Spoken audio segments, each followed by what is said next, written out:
Hello, I'm Robbie Clark. Welcome to my workshop.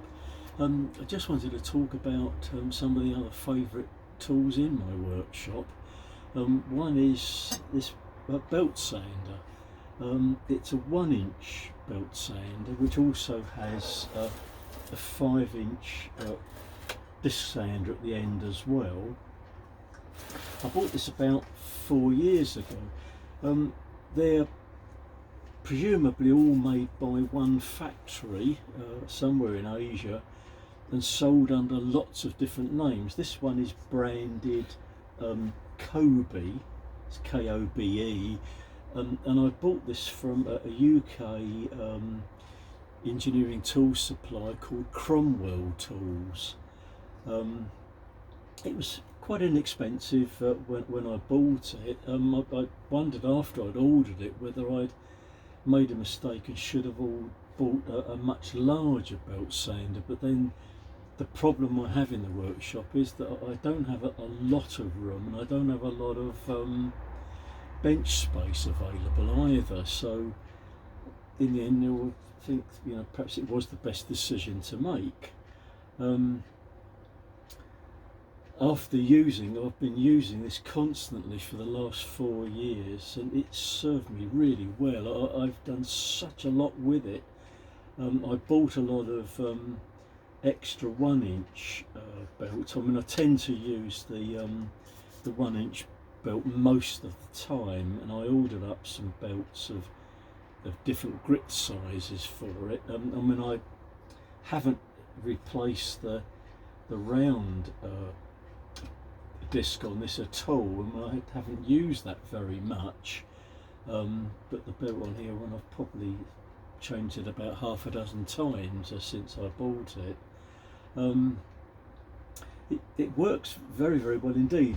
The platen on here can be tilted. I'll get this undone. You can tilt it to varying angles, which has been sort of very, very useful as well. And I also, for some operations, clamp a 1, 2, 3 block on the top here to give me different angles across the platen.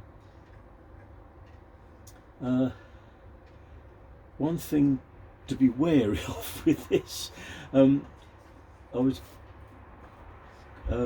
sanding some material standing on the opposite side of the belt sander, and I was wearing some gloves to protect me from the heat of the metal, and I thought, well, what's this, some powder around here, and I suddenly realised that my glove had gone against the round disc here, and it had started cutting into the glove, and I thought, well, I'm glad I had gloves on, because that would have been my wrist that would have got caught on that. Ideally, I know it's not at all possible with this particular belt sander. It would have been to have some means of either running the belt or the disc, but as they're both run off opposite ends of the shaft of the motor, this obviously is just not possible. It would have been nice, but there again, it would have made it a very, very expensive tool. The solution I had to this end was to make a very, very crude cover. It's just made out of the piece of old coffee tin, and I just put that over here, and it's held on with a little spring clip, and that stops me from getting my hand or my wrist on the disc here while I'm doing sort of grinding operation. I should make something slightly better than this, shouldn't I, really? But there you go. It does come with a device here where you can set obviously various angles here for the disc side as well. Then this platen can also be tilted to varying angles as well. Although, as I say, I don't use this very much. And it's an invaluable tool, really. If I'm making any projects that need sort of curved, rounded edges to them, they can be made on this very quickly, and then sort of finally shaped with a file afterwards. Got so many applications that you can also make nice grinds on tool steel as well for the lathe. And there's so many things you can do with this, and it's very easy to change the belts as well. The only thing was that to change the belts you've got to remove this side cover, and it had in different places little screws, one here, and I think it is only the two. It had screws, so you've got to take a screwdriver to it to remove them. But what I did was to make some, I don't know if you can see that, some tiny little knurled knobs that can be easily screwed in and out. It just makes it much easier to get the cover on and off. Just sort of speeds things up. Another trick that I found on a channel on YouTube is that on sanding items with this, obviously the belt clogs up, particularly if you were doing plastics or wood or something like that on it. And a very easy way of cleaning it is to make something like this. This is a rather crude effort, I'm afraid, but you can buy hard rubber sticks that you can rub across here in the way that you would dress a grinding wheel, I guess. So I just made this. I had some sort of heavy rubber material which I just bent over the end of this piece of old wood, and you just can rub that across the belt, and that will clean out bits and pieces that have got stuck to the belt, and obviously extending the life of the belt as well, because if you didn't clean it you'd very quickly need to keep replacing the belts on it. Very nice tool, really. The price of it unfortunately does seem to have gone up so much. I mean, I looked this morning for different suppliers in the UK.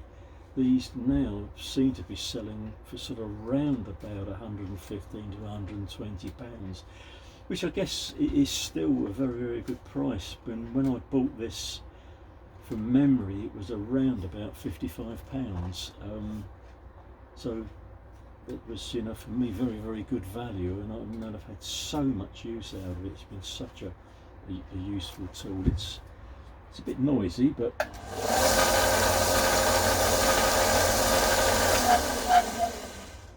if you make sure the neighbours are not in the garden while you're using it, it doesn't sort of worry anyone. But a very valuable tool, really, for the workshop. One of the other tools I got literally before my workshop was set up, when I was using a small Unimat lathe in the house. My wife very kindly bought me an inexpensive bench grinder, so that I could make my own lathe tools for the lathe as well. I mean, these can be bought quite inexpensively, really, and they do the job very well. Obviously, you've got to, this does need the grinding wheels redressing rather badly. I've got to do that very soon before I use this one again. But it's a very nice tool. The only, I suppose, downside to them is that they don't have very good rests on here. On the coarse wheel I've just left the original rest on here, but for finer work, using the finer wheel here, I did make a much better quality rest on here. This is made out of sort of heavy stainless steel, and that can be adjusted to various angles as well, so I can get the right angles to grind lathe tools on it as well. It can just be locked into place. I suppose at some point I should make one for this side as well, but this has done the job very well for me.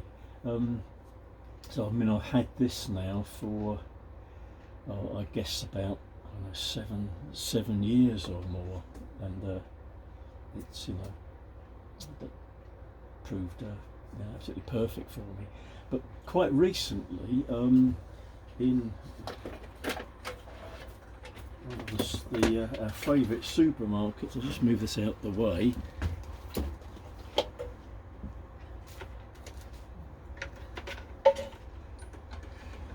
I bought this one.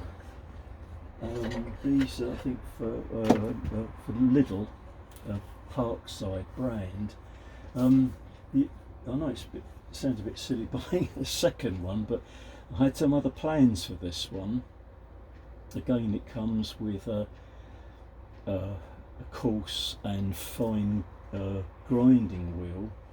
Again, it's just got the original rests on here, which I suppose at some point I can change over. But my plan was to change the wheels over. I've moved the fine wheel over to this side. This normally has the coarse wheel here, and this is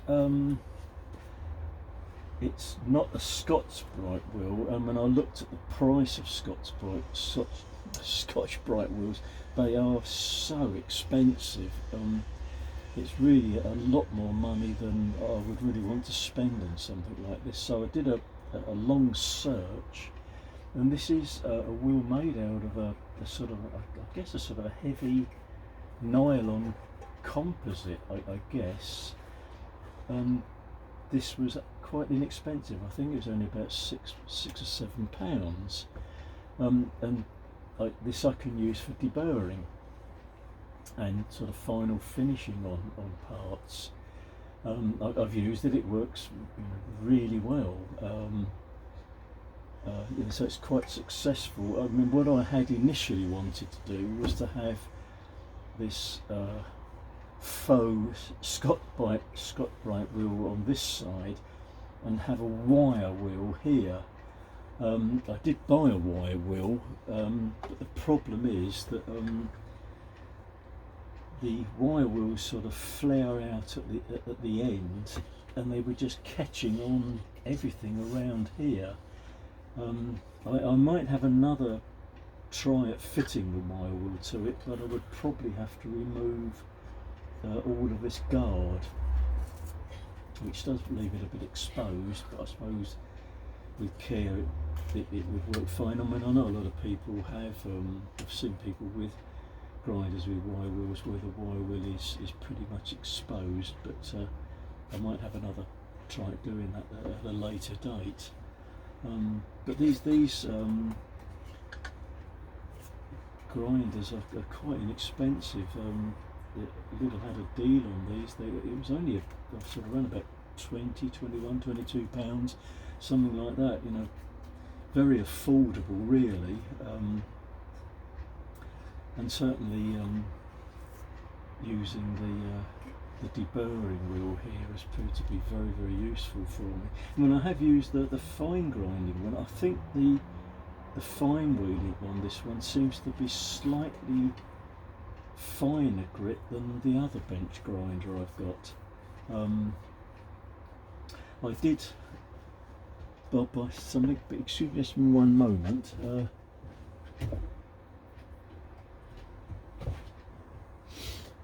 I did buy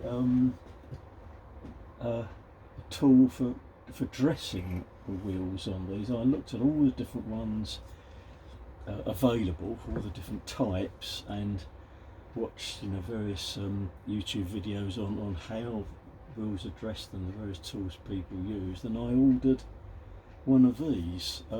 It's a very simple looking tool, and when I received it I thought, well, is this really going to be any good at all? It's just a piece of sort of metal box section, but it has very, very fine industrial diamonds embedded on the end here on a little handle. But I've already used it on this and it works remarkably well. I was very, very surprised. I was grinding something on here and I ended up with a bit of a groove on the wheel, and this just took it out straight away. The only problem is that you've got to make sure that you've got eye and mouth nose protection as well while you're doing this, because it throws this grit dust everywhere, and you want to make sure it's kept away from all the other tools in the workshop. And I mean, if the weather was better, I think I would probably take this outside the workshop and do this, but for something which is, you know, is quite inexpensive, and about £5, it does the job remarkably well. Well, I hope those tools are of interest. One thing I do with, I haven't made one for this yet, I put all the tools like this, the belt sander, the other grinder on a wheel with this grinder, put them on wooden plates just to make it easier to move around the workshop. And while I'm using the belt sander, I'm holding the knobby sign down, I move it to the edge of the bench, and then I use a clamp on either side to hold it in position to keep it firmly in place. And I do the same with the grinder, and there are sort of various other tools in the workshop that I've done the same thing with. It just, you know, adds for a bit of safety. But anyway, I hope that was of interest. Just another thanks for everyone that's subscribed to the channel, and hope there'll be a few more people that would honour me by subscribing to the channel as well. And thank you very much for the comments I've been receiving. Just recently I've had some very nice comments from other YouTubers that have found my channel, a lot of nice comments and very useful advice as well, which for me, an amateur beginner at amateur engineering and model engineering, is just so useful to me. Anyway, I hope to have another video for you very soon. Thank you very much. Bye bye for now.